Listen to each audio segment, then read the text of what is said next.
ஏன் இன்றும் நாம் பழைய பொருட்களை எரிக்கிறோம்? அதன் பின்னால் இருக்கும் வியக்க வைக்கும் அறிவியல் மற்றும் ஆன்மீக ரகசியங்கள் என்ன? தமிழர் திருநாளாம் பொங்கல் பண்டிகைக்கு முன்னோட்டமாக வருவது போகிப் பண்டிகை. பழையன கழிதலும் புதியன புகுதலும் என்ற நன்னெறிக்கு ஏற்ப நம் வீட்டை மட்டுமன்றி நம் மனதையும் தூய்மைப்படுத்தும் ஒரு உன்னத நாள் இது.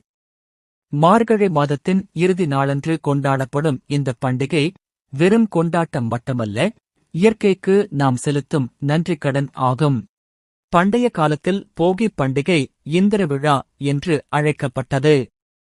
மழைக் கடவுளான இந்திரனுக்கு நன்றி செலுத்தும் விதமாக விவசாயிகள் இதைக் கொண்டாடினர்.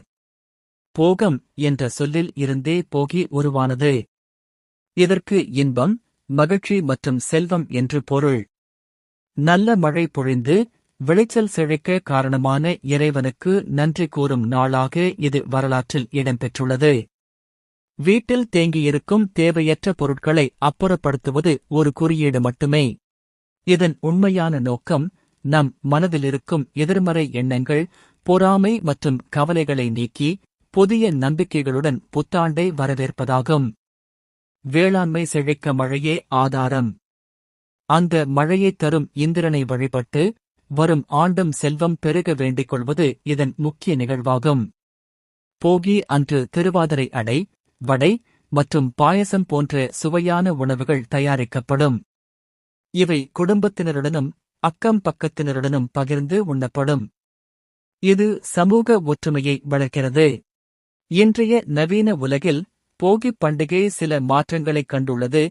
பழைய பொருட்களை எரிப்பது காற்று மாசுபாட்டை உண்டாக்குவதால் தற்போது பிளாஸ்டிக் மற்றும் டயர்களை எரிப்பதை தவிர்த்து பொருட்களை மறுசுழற்சி ரீசைக்கிள் செய்யும் முறை அதிகரித்து வருகிறது.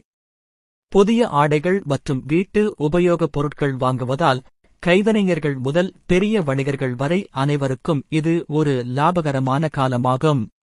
கிராமப்புறங்களில் இன்றும் போகிப்பாட்டு, வில்லுப்பாட்டு போன்ற கலைகள் மூலம் இப்பண்டிகை உயிர்ப்புடன் வைக்கப்பட்டுள்ளது. போகிப் பண்டிகை என்பது வெறும் சடங்கு அல்ல, அது ஒரு புதிய தொடக்கம்.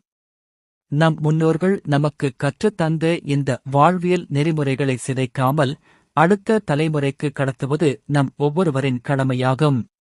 பழைய கசடுகளை தீயினில் எரித்து அன்பு, மகிழ்ச்சி மற்றும் செழிப்புடன் கூடிய ஒரு புதிய வாழ்வைத் தொடங்குவோம்.